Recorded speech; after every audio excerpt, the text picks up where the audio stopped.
Today is October the 16th, 2011. We're in Chicago, Illinois, and it's my great honor to introduce a couple of folks that I have known longer than I want to admit. The first is our honoree today, Dr. Eugene Nagel, and we'll be telling you more about him in a few moments. But I want to introduce you to my colleague here. My colleague here on the asking bench, Dr. Nagel's on the answering bench. On the asking bench is Dr. Frank Moya. I am not going to go into a long recitation of his qualifications and achievements. He himself was the subject of a living history interview only last year. And of course you can go look that one up and see his total qualifications. But I'll summarize them to tell you the most important thing he ever did was to be the mentor for Dr. Bradley Smith, who was his fellow in 1960. Of course, he has a few other accomplishments, like maybe being president of the American Society of Anesthesiologists, and maybe dean of the University of Miami School of Medicine, the head of several companies, and now, in fact, the leader of the Moya Charitable Foundation. All of those are stories of their own. But I'm going to just end up by saying the reason we're all three together is because, obviously, we're all old buddies. And if we deteriorate into a little brotherly dogfighting, just bear with us.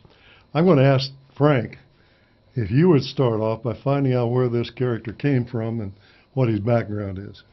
Brad, thank you very much for, one, inviting me here. And Gene, I must say that this is an honor for you, but especially an honor for me to introduce you and to have this opportunity to participate in this inclusion of you and your name in the ASA Living History Series.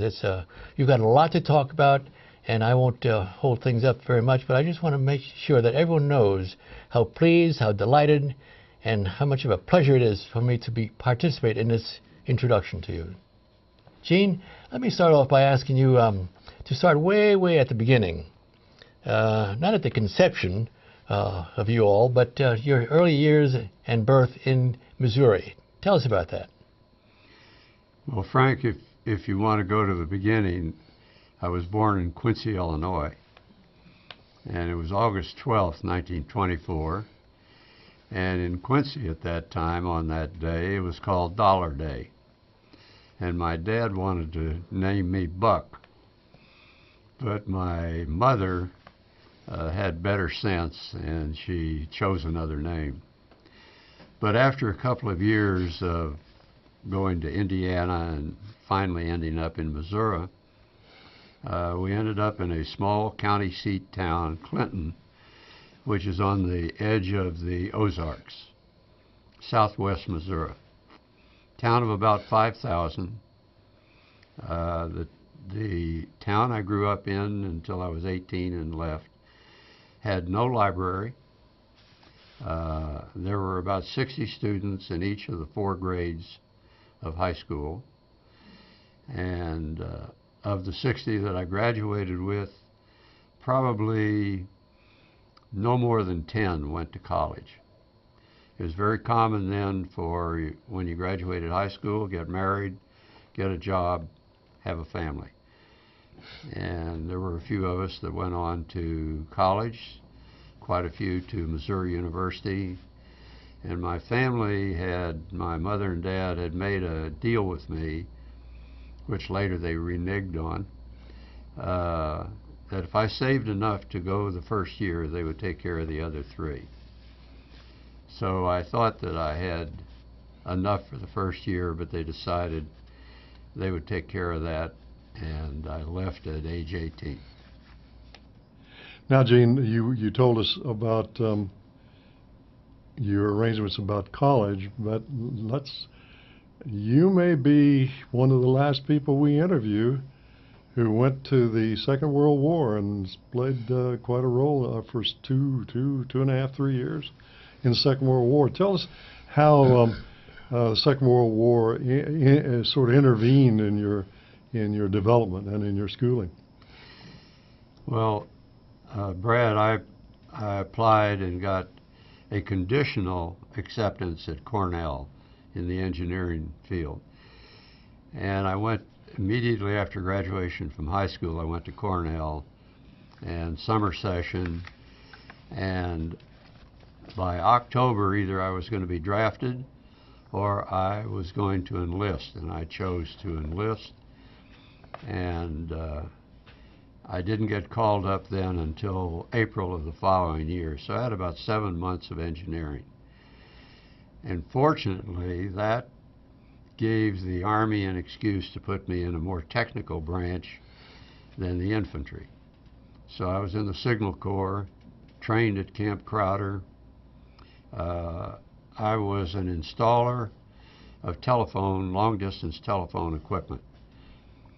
And our company went by train. It took 3 days to go from Camp Crowder, Missouri to New York, Camp Shanks, and from there to the Queen Elizabeth in the Hudson River, and 4.5 days across the ocean to Glasgow, and then we were in camp in England for a couple of months, boarded an LST and went to France and began to work on long-distance telephone lines behind the advancing Army. We did that, and when the war ended in May of 1945, I was in Bremen, Germany. And within a month or month and a half, the Army shipped us to France.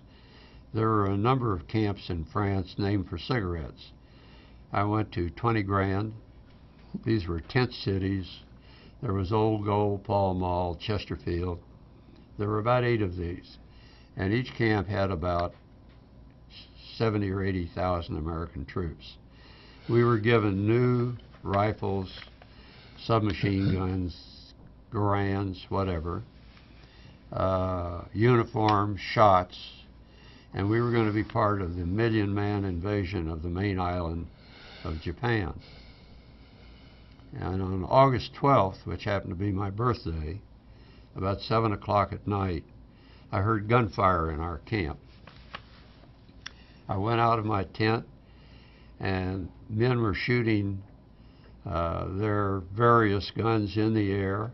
Officers were going crazy trying to stop this. It was raining lead, so I got my helmet out, and it was VJ Day. The Japanese had finally, on August 6th, Hiroshima occurred on August 9th, Nagasaki, August 12th was the end of the war with Japan. And a few months later, I came home. It took 3 weeks coming home on a victory ship, and I was out of the Army. 4 years. Gene, after the Army, I know that you worked for a time in engineering, electrical engineering. How did you end up in medicine? Well, Frank, during my time in the Army, I can't remember clearly. I think I thought a little bit about my future career in engineering. I wasn't completely satisfied with engineering, but it was a vague sort of discontent, and I just wanted to get on with it. I wanted to get through school, get my degree, go to work, have a life. And so I went back to engineering school. I already had about a year, and my third year, the end of my third year, during the summer vacation, I had started to think more seriously about medicine. And I went to an electrical engineer who had switched to medicine in 1928. And he worked for Cornell Medical School, and a very nice man, Bill Gehagen. And I went down to New York and talked to him, and he said, "You're only a few months away from your degree. Get your degree and work a year and see if you like it." And I thought that was good advice. I got my degree in February of 1949. I walked the streets of New York, and after 6 weeks got a job with the electric company. And I worked then for them for 3 years and with a environmental test company for 2.5. And finally, I was 30 years old, I was unmarried, and I decided that if I was ever going to make the switch to medicine, it was now or never. And I decided to quit my engineering job. My boss then encouraged me to do what he said, if that's your wish, whatever I can do to help you, I will. And I felt very beholden to him. And I began my 1 year of pre-med and fortunately got into an American medical school. And that American medical school was where? And did you go to school thinking you were going to be an anesthesiologist, or how did that come about? Well, Brad, if there are ever any medical students that watch this tape, I urge them to learn as much as they can about all the different specialties of medicine, because I certainly didn't know very much about the various specialties. But maybe I was lucky, because my first summer at medical school, I worked in a lab as a summer job in an anesthesia lab with Dr. Albert Roos, and there were a couple of fairly famous residents ahead of me that worked in the lab. One was Lou Thomas, who became the computer maven for Washington University, and the other was Tom Hornbein, who became the longtime chairman at the University of Washington at Seattle, and also became one of the American on Everest team in 1963. So I learned a lot about anesthesia early, and I knew I wanted to do acute medicine and not chronic medicine. I wanted to do episodic care and not continuing care. And it just naturally led to my interest and my familiarity with anesthesia. So then how did you decide to go, or did you decide to go, to Columbia Presbyterian particularly for your training? That's, like the politicians say, it's an interesting question. I had heard from Dr. Dodd, the anesthesia chief at Washington University, about the premier programs of that day, 1958, 59.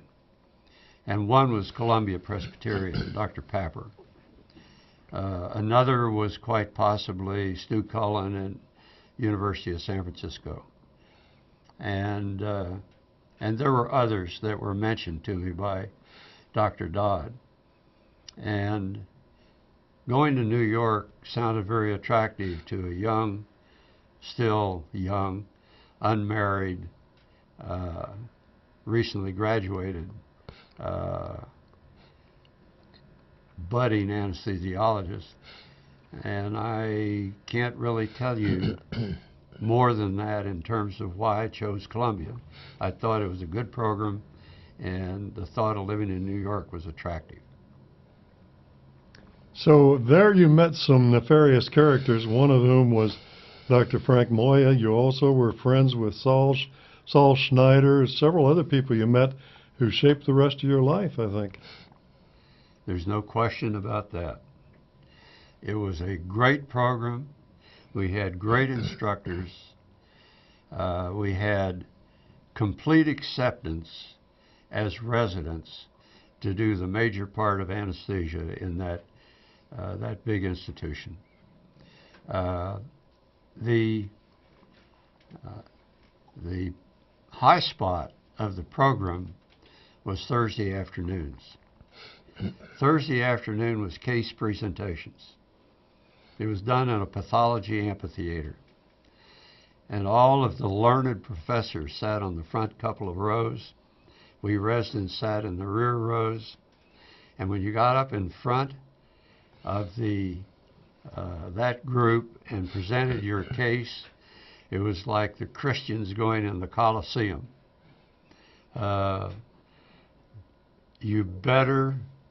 be able to defend what you did, and you better be able to show that you were on top of the situation. Otherwise, it was crucifixion. Now, I actually met you in August of 1960 when we were in an operating room together. But I'm going to turn to Dr. Moya because something happened in your life in late 62, early 63, that he's better qualified to talk about than I to question you about. Well, if I'm recalling the same incident that you talked about, there were several opportunities that Gene, Nagel, and I interacted while at Columbia, and OB anesthesia. I was in charge of OB anesthesia at the time, and at that time I was invited to go down to the University of Miami as the chairman of anesthesiology, and the first thing I had to do, of course, was to recruit faculty. And I turned to Gene, who then was still a resident, and asked him, would you like to join me? And he thought about it, didn't give me the answer right away. But then, Gene, tell us how you arrived at the decision in terms of joining me rather than going to other opportunities that Dr. Papper made for you. Well, Frank, that was a hard decision that you asked me to make, because Dr. Papper had already decided that my future lay in New York. There was an affiliated good hospital, Roosevelt, and it had a good department of nurse anesthesia, but no medical person in charge. And he wanted me to go to Roosevelt, and I met with the head nurse anesthetist, and it looked like a wonderful opportunity to me. And at that point, you came along and said that you had a wonderful opportunity for me down in Miami.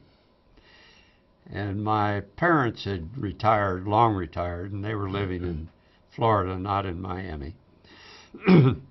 And the thought of living in that beautiful state without wintertime and being with you as my first professional position, I finally decided to brave the wrath of Dr. Papper and go in and tell him I had changed my mind. And I can tell you both, he was not pleased. Now, Gene, we both know that soon after you, and while you were driving, I think even to Miami, a national event occurred that rather colored your start down there. What was that?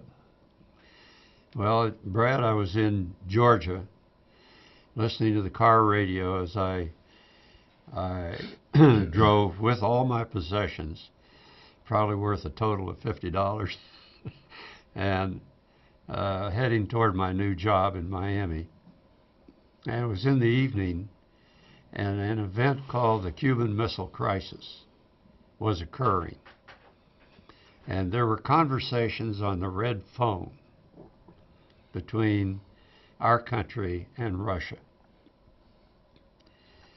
And it was getting to be sundown, and I was looking south, wondering if I would see a very bright flash on the horizon, meaning that either Miami or some other town had been vaporized.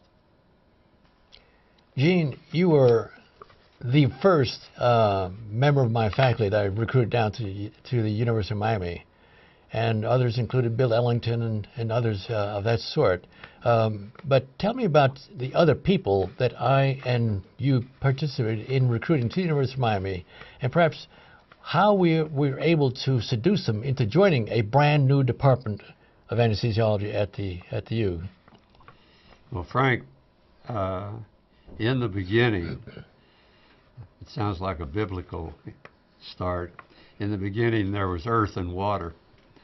In the beginning, there were the two of us, and the four original faculty had thrown the gauntlet down to you, saying they would stay under certain conditions. And you told them those conditions were not acceptable, and they left. And so we had a department of 2 people. And you quickly recruited one of the Columbia residents, Dave Atkinson, and you recruited Dr. Nydia de Jesus, who was a professor from the University of Puerto Rico. And she really was our teaching program in the spring of 1963. And you and I were doing our best to hold the floodwaters back. And later in 63, in quick succession, you got an illustrious faculty. Dr. Modell, Dr. Smith, after that, Dr. Tony Aldretti, Dr. Schlobaum, and many others, Duncan Holliday. My recall is a little bit rusty, but you got Larry Seidman, Jordan Katz, and most of these people not only did well at Miami, but then went on to head up other departments themselves. So the department really blossomed, I would say, within a very short time.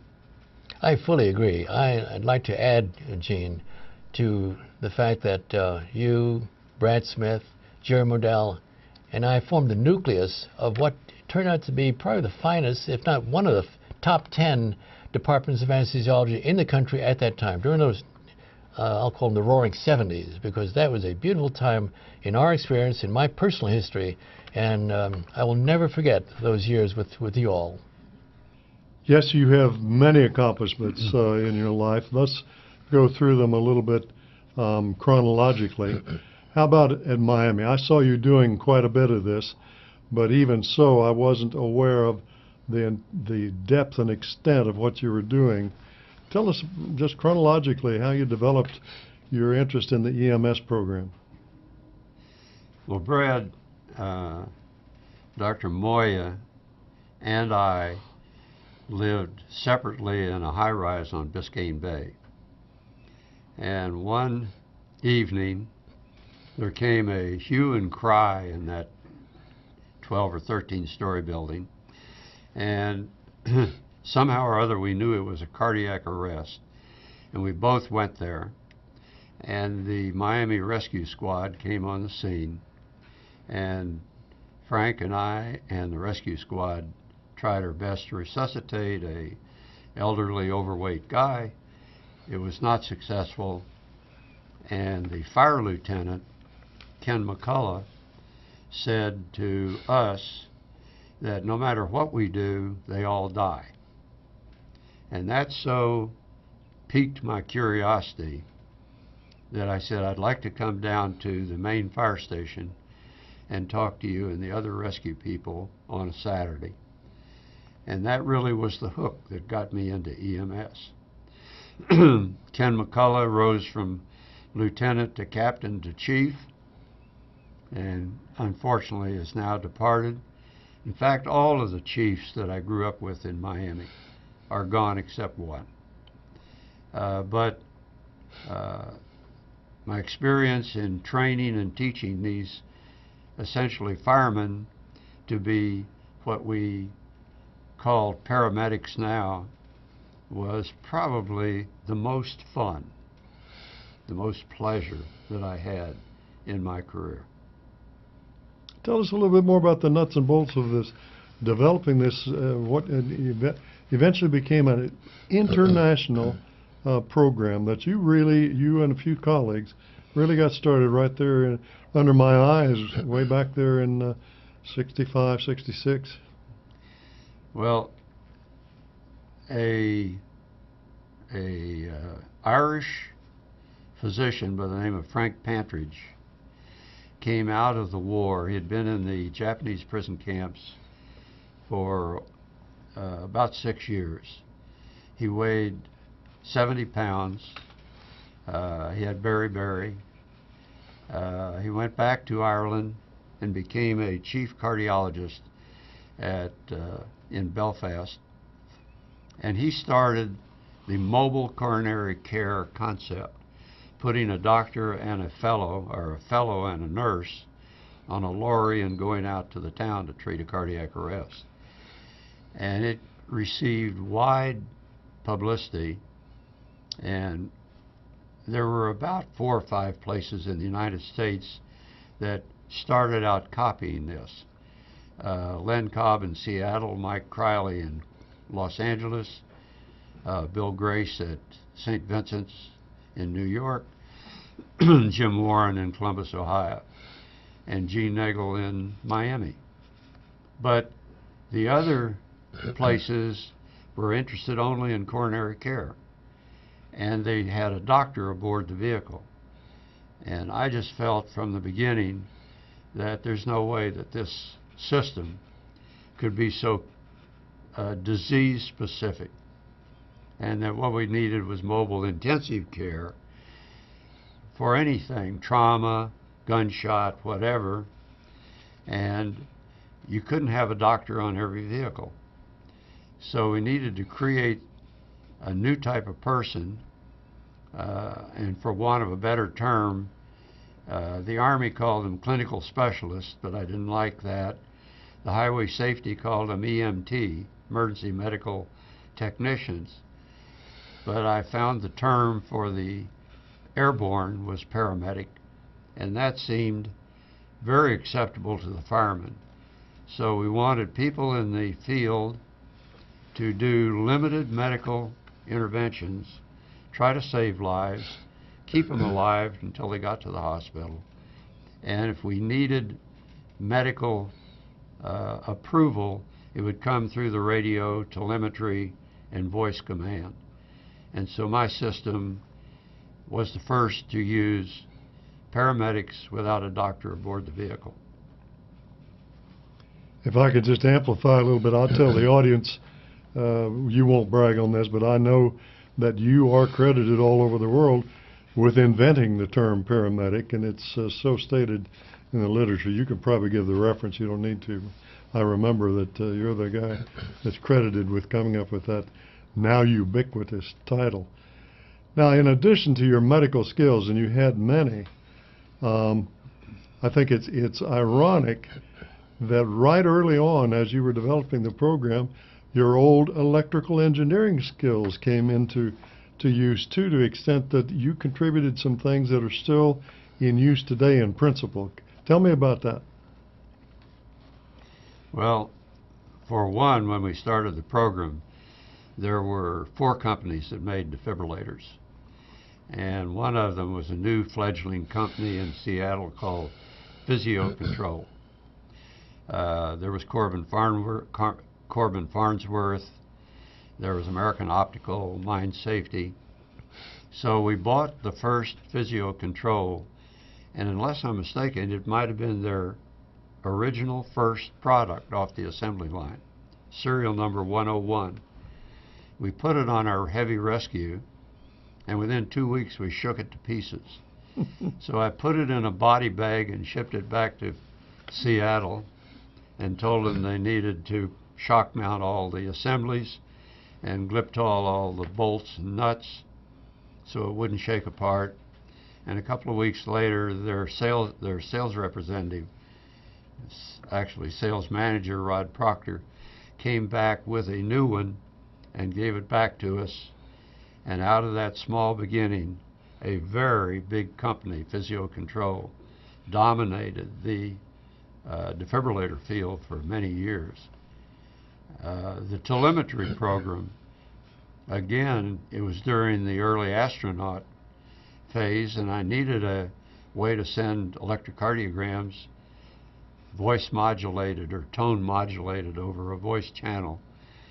And I asked Zenith and RCA and Motorola for help in this, and none of them were interested. But a little company in California, Biocom, made a modulator demodulator so a person at home could send their electrocardiogram over the telephone to a central station.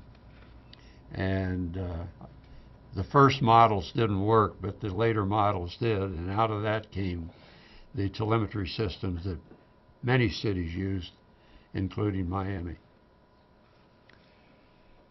Gene, I want to have you tell us a vignette which is so pertinent. Now, I can remember sitting in the not cafeteria, in a soda bar at Jackson Memorial Hospital time after time, and listening to you listen to a guy's EKG over this incoming thing you had invented, and tell what the rhythm was.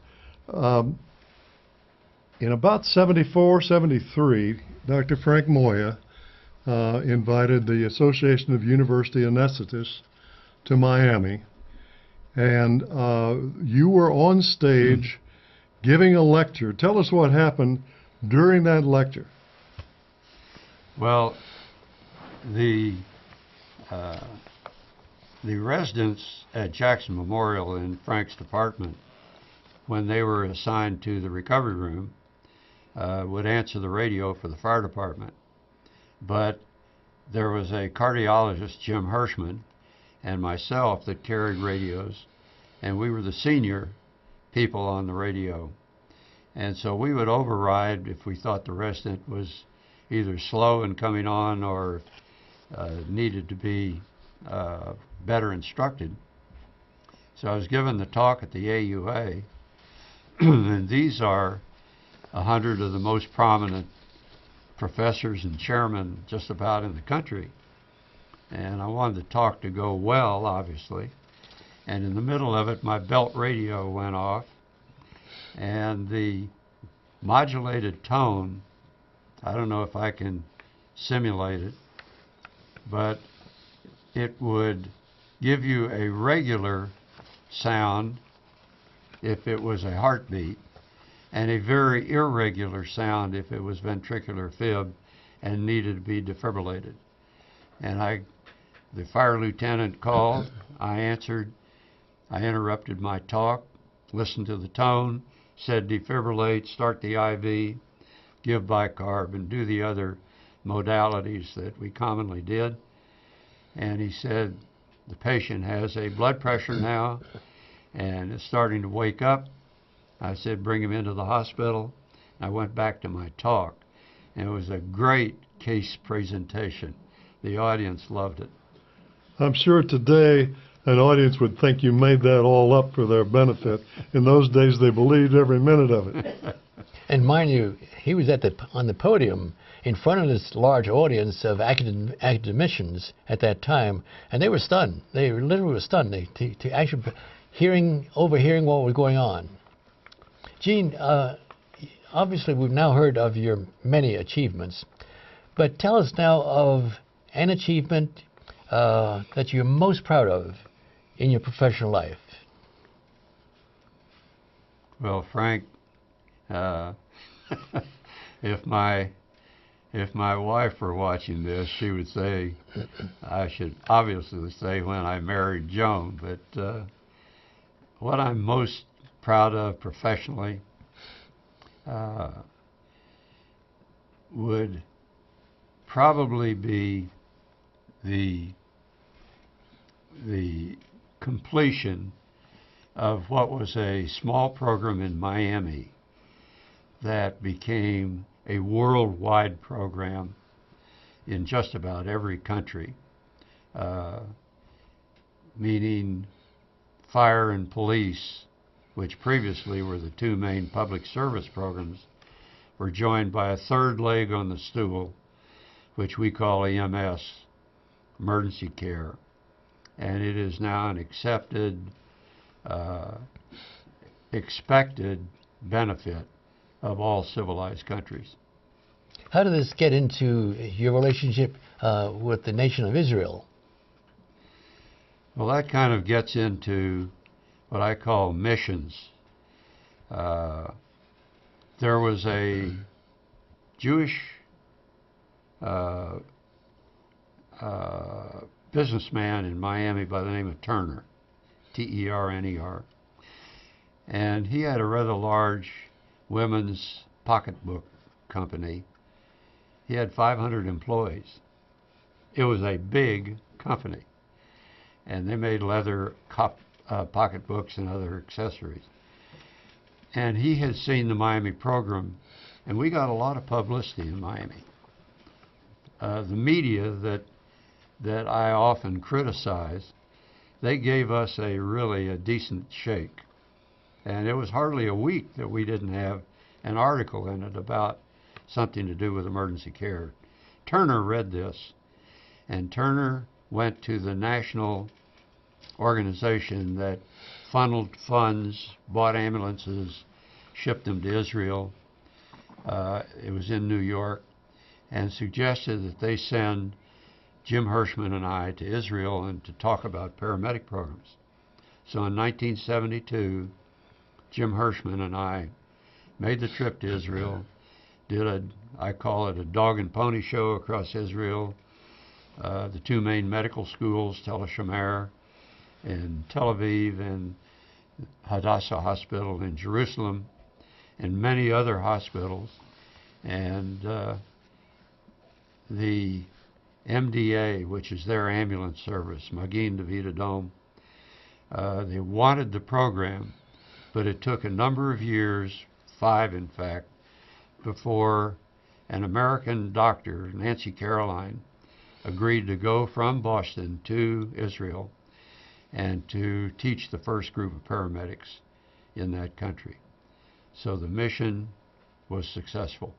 Gene, were your efforts in Israel recognized by the people?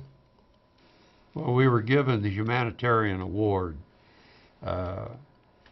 and in a few years after the beginning of that program. And the American branch of MDA sent me back there repeatedly, year after year, to look at the program and monitor it. During one of those visits, I met Rabin, the Prime Minister of Israel at that time, whose life unfortunately was cut short by what was over there a right-wing extremist. Well, it's carried one step further. You also then became part of the peacemaking apparatus between Israel and Egypt. As a matter of fact, with the support of the United States government. Tell us about that. Well, that's another mission, if you will. Nasser died suddenly, and if you ask me, it was some sort of a medical reason. He wasn't assassinated. He died, and a new premier of Egypt, Sadat, came in, and suddenly the relationship of Egypt to Russia was cut, and Sadat wanted to have ties to the western part of the world. So America, the United States, sent me, the Deputy Surgeon General, George Lithcott, and a colonel who was in charge of medevac throughout the world for the military. The three of us went to Egypt, and we were given $125 million to disperse in Egypt for telemetry equipment, for communications, for ambulances and equipment, so they could quickly build an emergency service. And we spent a week there, and were very successful in getting them started with a good emergency care system. That is a wonderful part of your life, and we've only told part of the story, but we don't have limitless time, so I want to go on and prompt Dr. Moya to lead us into something that gave you a tremendous amount of stature in the scientific world. He introduced you to Dr. Lilly. Gene, tell us about that incident. This is very early on in our experience down in Miami, and I think the story is a fascinating one. I know that our audience would be interested in hearing about it. Well, Dr. John Lilly was a fascinating, brilliant individual who, by he was a neuroscientist, wasn't he? he was a neuroscientist. He invented the nitrogen meter during World War II, but he became fascinated with language, and he founded a organization and got big NIH and Army grants to study interspecies communication. The astronaut program promised to go someday to other worlds, and how would you communicate with another species, supposedly? And John Lilly was devoting his life to try to communicate with Dolphin. Now, the reason that animal was selected is that among animaldom, the dolphin has a brain as big and in architecture similar to ours in terms of structure. And they have a very vocal series of sounds. And John Lilly hired a neuroanatomist, Peter Morgaine, and a scientist interested in language, Henry Truby. And on one side of the lab was physiology, and the other side was communication. And they wanted to put the animals to sleep and to investigate some of the vascular and brain structures. And they had killed a couple of animals, and they called you and asked for your help in anesthesia. And you knew I was interested in diving and in the ocean, and you sent me there, and thus began a series of several years of fascinating studies in the bottlenose dolphin. Well, let's don't leave it there. Let's go a little bit further. You invented several things and were the first person to ever successfully put to sleep and wake up the same dolphin. The secret to putting them to sleep and waking them up was not to interfere with their respiratory apparatus and behavioral pattern unless you were prepared to ventilate them artificially with a respirator. So there was a brilliant guy, Forrest Bird, who had a respirator that we used a lot in the intensive care area. And Forrest Bird made us a special respirator, the Mark 9, a double Venturi ventilator that was big enough and heavy enough to ventilate a 300-pound, 8 or 10-foot bottlenose dolphin. But the animal had to be intubated safely. And to do that, we restrained them on some padding, and we put a specially designed horse mouth gag in their mouth. And I would reach my arm down past the 130 teeth that they had and unhook the larynx and take a large endotracheal tube about 1 inch in diameter and guide it down my arm to my hand and put it in the larynx, and then and only then was it safe to give them drugs and put them to sleep.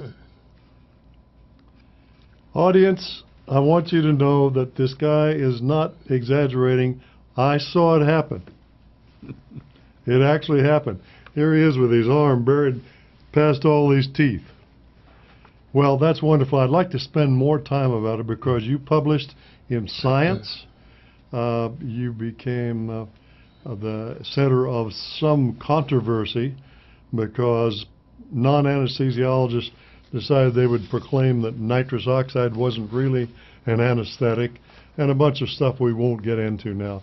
But to this day, your scientific work is classic in that area, and you need to be congratulated. I'd go on with this because it's fascinating, but let's move on because we have limited time. About that time, an old Columbia colleague again, friend of yours and Dr. Moya's, Dr. Ronnie Katz, thought he would steal you from Dr. Moya and talk to you about coming out to UCLA. Tell us about what happened, and particularly, I want the audience to know about your experience in making entertainment. Well, Dr. Katz offered me a position at an affiliated hospital for UCLA, the Harbor General Hospital. Now, Harbor General was known to me because it was the anchor hospital, and the chief of cardiology there was the chief consultant to a very popular TV program called Emergency. Gage DeSoto, Dr. Brackett, Rampart Hospital, and Julie London was the nurse.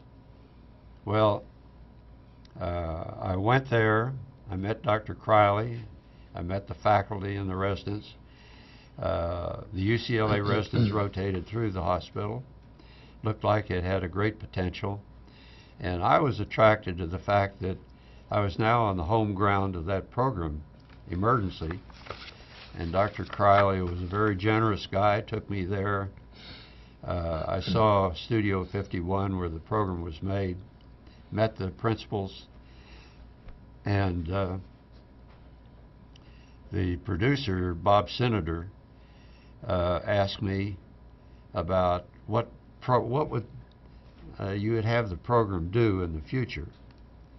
And I gave him a couple of ideas. I said one is the military anti-shock trouser for trauma. And he liked that idea, and I gave him a pair of the trousers. I had a personal pair. The other idea was we did not have enough radio frequencies. And I said, if you could do a program where they can't get into the hospital because the frequencies are being used by trucks and buses, it might help us. And I remember he punched me in the chest with his finger. And he was a big man and I'm a little guy. And he said, let me tell you something. Emergency is an entertainment vehicle. And he said, the worst entertainment vehicle has 10 times the Nielsen rating of a public interest. He said that in such a disparaging way, program. But evidently it worked on him, because a few months later they did make a program. The two paramedics couldn't get in because the radio frequencies were crowded. When they finally got to Rampart Hospital, the slender guy, Randy Mantooth, launched into Dr. Brackett saying that we couldn't get in and might have cost this guy his life. And Dr. Brackett said, don't tell me. If you want to get more radio frequencies, write to the Federal Communication Commission, the FCC. They're the only ones that can give out additional communications for emergency. Evidently, tens of thousands of listeners wrote to the FCC. Shortly thereafter, emergency care got 5 additional frequencies in the what we call the UHF band. I think that's fantastic, fantastic. Now tell us another thing that happened when you had a very interesting brush with another nationally famous person, the philosopher-comedian Shelley Berman. Well, I was only at Harbor for a little over 2 years, but every Christmas, about 3 weeks before Christmas, Studio 51, where the Universal lot was, had a Christmas party. And if you've ever been in a big-time movie studio, they can drop chandeliers out of the ceiling. They can put rugs down. They can create a ballroom. It's instantaneous. And all of the workers on the program, a couple of hundred, we had a Christmas party, and they had outtakes. And you're very familiar with outtakes. Scraps that lay on the floor that you don't want to use. They made like a 15 or 20 minute Christmas movie of outtakes. Usually had a little profanity in it. And after that, Shelley Berman was going to do a monologue. So they dimmed the lights, put the spotlight on him. He got on a stool, had a glass of water, took a sip, grabbed his throat, and fell unconscious on the floor. And Mike Criley, the technical consultant, and I were sitting just like we're sitting with you. We were at the next table, and Shelley Berman's laying on the floor. Before we could move, that paramedic, Randy Mantooth, had been on the floor, put his head back, gave him a tremendous mouth-to-mouth breath. The ice had melted a little bit. It blew it away. Shelley woke up and seemed to be okay. And Randy said, "You don't have to do the monologue." And Shelley said, "I feel great." And he got back on the stool and did a very good monologue. But the moral of the story really is these two television actors were so well trained, so well schooled, that they did what reflexly they had been taught to do, and they did it very well. Oh, that's a great story, Gene. Gene, let's fast forward for a little bit and go on from UCLA to Johns Hopkins. Tell us a little bit about that, but especially the role you played in terms of progress in anesthesia in that institution and how it reflects on anesthesia in general. Well, Frank, the pathway, I don't think in my life I ever went by a straight path from A to B. It always had a few turns in it. I had been a member of the Robert Wood Johnson Foundation and their effort in the 70s, before that, to give money out for 911, the universal telephone number for emergency calls. And we dispersed, there were 11 of us on the committee, we dispersed about $15 million, which was a lot of money at the time, 44 places around the country, and 911 was kind of patch graphed onto the United States, and it became an institution because of the RWJ money. One of the members of that RWJ committee was Bob Heisel, and he was the CEO of Johns Hopkins Hospital. And Bob Heisel and I got acquainted, and I was invited to go there and look at the job. And the job was that Don Benson had been the professor and chairman there for a long time. It had been a division of surgery, and now they're willing to make it an independent department. Don Benson had left and gone to Chicago. Several consultants had been out there and written long reports about what needed to be done. And I looked at the job, and there had not been an American medical graduate there in the previous 5 years. There was an excellent school of nurse anesthesia, and there were a group of I would call young foreign medical graduates who the surgeons were reasonably satisfied with. And anyway, as you know, I took the job. And one of the first residents from an American medical school that first year was a man named Tony Lehner, Lehner. And Tony was a Hopkins graduate, and he went with us. And we had many other good graduates after that. But it took I think that I was most proud there of recruiting Mark Rogers, Jim Schaubel, a cardiac anesthesiologist, and Judy Stiff, probably one of the best clinical instructors I've ever seen. And Mark Rogers, after I left after 4 years, he was given the resources, and he earned it, and he built a giant department there, which stands with any other department in the country. So I laid the groundwork, if you will, and Mark and Ed Miller, who came after me, did the rest of the work. Gene, you won't brag on yourself enough, and so I'm going to brag on you a little bit. Having been through 24 years as a chairman of an anesthesia department, I think I'm qualified to judge these things. You did anesthesiology in the United States, a tremendous, not favor, but a necessary task when you went to Hopkins, because and I don't mean to editorialize, but I'm going to editorialize.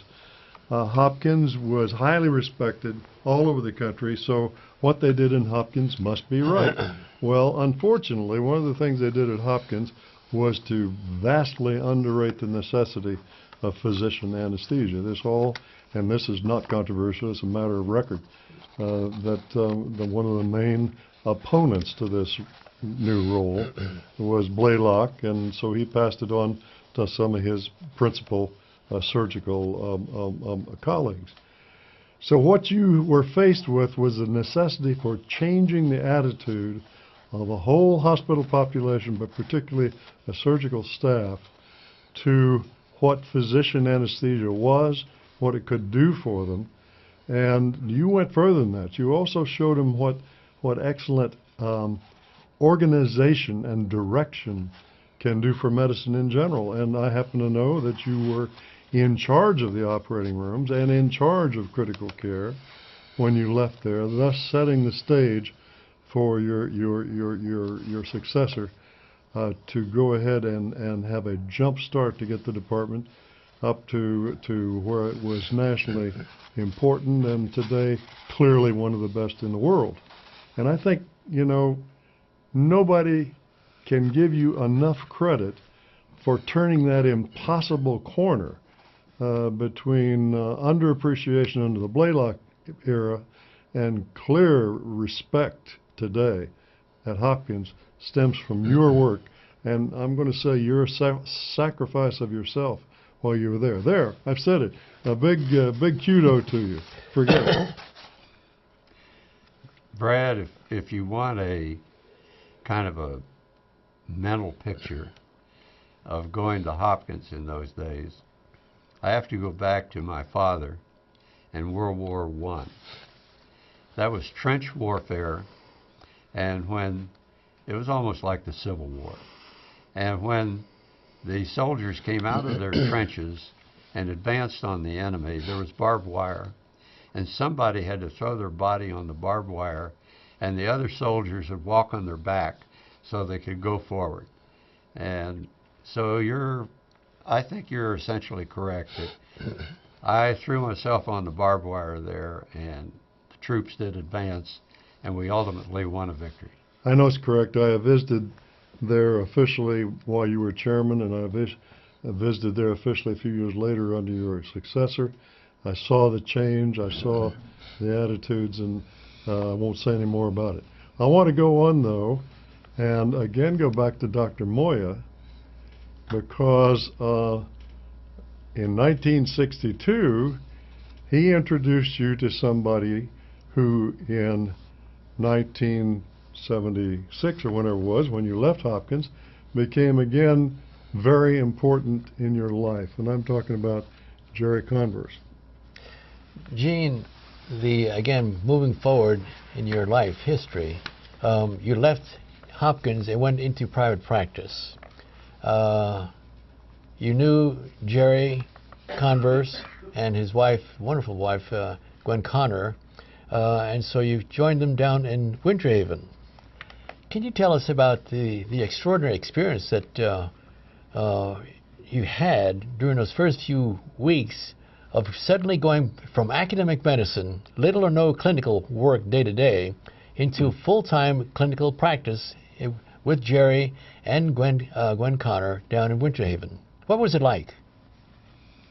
Terrifying, I'm sure. Frank, did you ever see a baby chicken crawl out of the shell and try to get himself fluffed up and back on his feet? That probably is a good picture of me in private practice. I was slow and clumsy, and it took several months to start to be. I wouldn't say I was ever slick and quick, but where I was really comfortable in my new clothes as a private practice anesthesiologist. Jerry Converse was the chairman at Albany, and he came to Miami. He was chairman there. Gwen was a resident with him. They later got married. Jerry was the older brother I never had. Jerry was about 3 or 4 years older, and we were friends from the beginning, and he was a very loyal member of your department. He would come down from Winter Haven, where he was in private practice, with Gwen, 1 day a month, and teach residents. And it was a memorable experience for them, because he was a scholarly, gifted physician. And I had the unfortunate task when he died in 1977, before I went to Winter Haven, to come down, and he had died suddenly. And I was in his study upstairs in their home, trying to write an obituary for the county medical journal. And I called down to Gwen, his wife, and I said, "Where is the dictionary?" And Gwen yelled back upstairs, "He doesn't have one. He didn't need it." And I looked up at the sky as if Jerry's spirit was up there and said once again, like an older brother, "You got me again."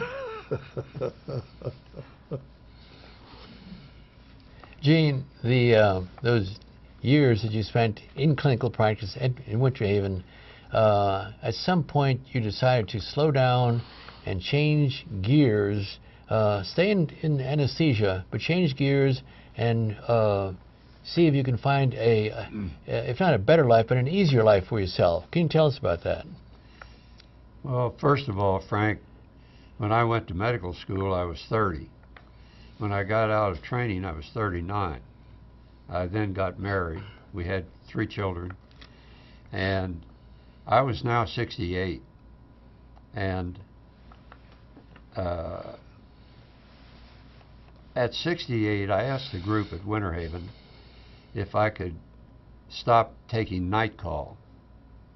And they told me that I couldn't.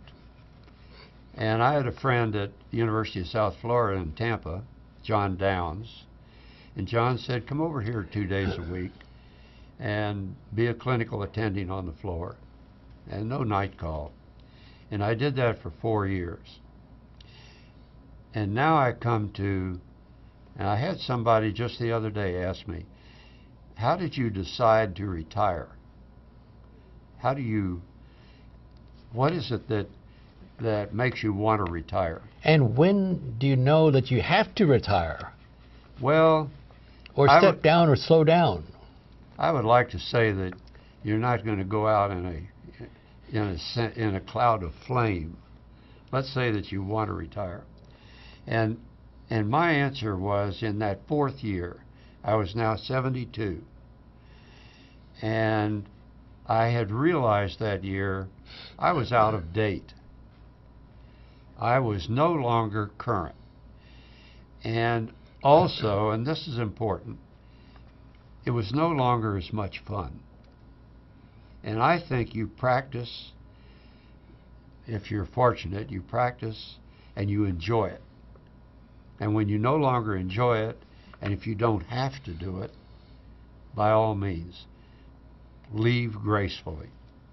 And that's what I did. Yeah, that's a very valuable and important lesson that you went through and learned. And I trust that other younger anesthesiologists, when it comes time for them to step down, will also adhere and listen to your words, because it's so vitally important for them to consider when to slow down and when to finally say enough is enough, let's get on with it, go on to other things. Gene, we could talk all afternoon, and I'd like to tell a lot of embarrassing stories on you. But I do want to have the audience share some of your wisdom and insight over the years. So I'm going to ask you 2 questions in one, and I won't stop you between the 2. You go from one to the other. And that is, first of all, how do you see the practice of medicine having changed in your active lifetime, and how do you see it in the future? And do you have any advice for us? And then I'm going to say goodbye for today after you finish that. Well, Brad, if you don't mind, I'm going to answer first a question you didn't ask, and then I'll answer the question you did ask. The question you didn't ask, which I would like to try and answer, is for the young faculty out there who are going to go from one institution to another or are being considered as a chairman. And Frank tried to tell me in a gentle sort of way what to look for when I went from Miami to UCLA to Hopkins and so forth. But I'd like to say it in my own words. I should have listened more carefully to Frank. And that is, there are two important questions. What is the job, and what are they going to give you to accomplish that job? And those are really the key questions. And now I'm going to go sideways into baseball. If you'll excuse us, Frank, Brad and I both enjoy baseball. So in baseball, there's a thing called the strike zone. And it's, to be crude, it's somewhere between the knees and the chest. It's a mythical area. And now when you watch television, there's a little box and they show it and where the ball actually went. But that box is a certain size and a certain spot for the pitcher. And he thinks that the box is a certain aiming point. The catcher has a different view of it. And the batter has yet a different view. But what's important is what the umpire sees. And it's the only opinion that really matters. And so when the young person goes to the other institution for a new job or the job of chairman and asks the simple question, what is the job? You need to talk to the head of the hospital. You need to talk to the dean. You need to talk to the chief of surgery. And there are going to be several chiefs of surgery. And you need to talk to maybe the chief nurse at the hospital. What is the job? And if you thoroughly understand it, and you then ask the second question, what are you going to give me to accomplish these various aspects of the job, you can make an intelligent decision. And now to go to the question you did ask. The practice of anesthesia, when I started at Columbia, was patient care. And you stood at the head of the table, you looked at the patient, you had a finger on the pulse, you had a stethoscope on the chest, and you were watching everything that went on. Now, you face 90 degrees away from the patient, you look at a keyboard, and you look at a bunch of dials and images and numbers and analog signals coming to you from the patient, and you're putting data into the computer program. So you're a little bit disconnected from the patient. And the job, if you will, and how well you do it, increasingly is not decided by the dean or the chief of surgery, but many times by a jury or a tribunal, if you will, a group in the hospital that look at quality assurance, that look at results, how many arrests occurred in the department, and things of this sort. And the administrators of hospitals increasingly look at what does it cost. Not how good it is, but what does it cost. And I think that all of these factors disconnect you from patient care and quality patient care. And unfortunately, I don't see it going away from that picture, but maybe more toward that picture. Mm-hmm. Brad, before we wrap things up, I'd like to touch on a few things. One is I've really enjoyed, Gene, reviewing your entire remarkable life history.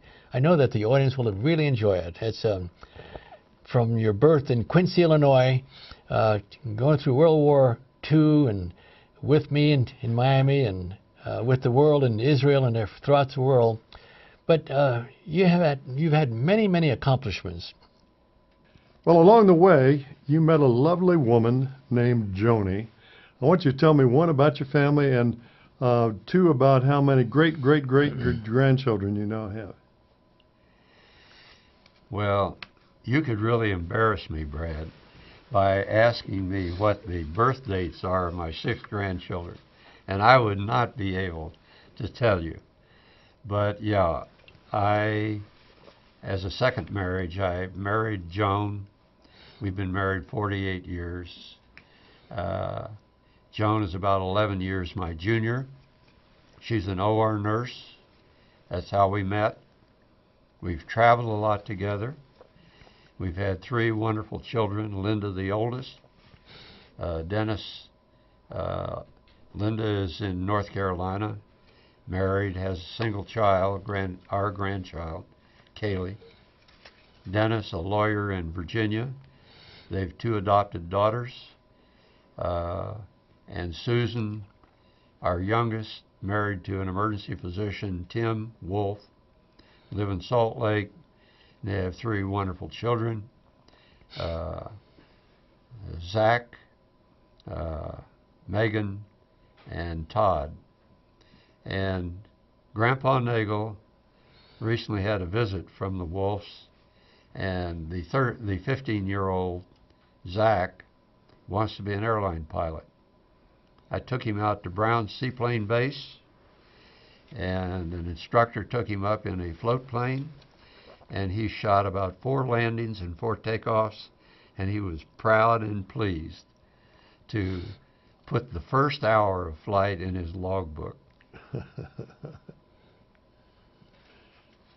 Gene, there's no question that Frank Moya and I came here to honor you, but in fact, we are honored to have been allowed to do this, because I think I can speak for me, and I believe for Frank, we have the greatest and deepest respect for Gene Nagel. And I think that your life in anesthesia has been a magnificent contribution to the field of anesthesia and to all of us humankind. And not that it's anywhere near its end, but you've had a great life, and congratulations. Hear, hear. Thank you, friends.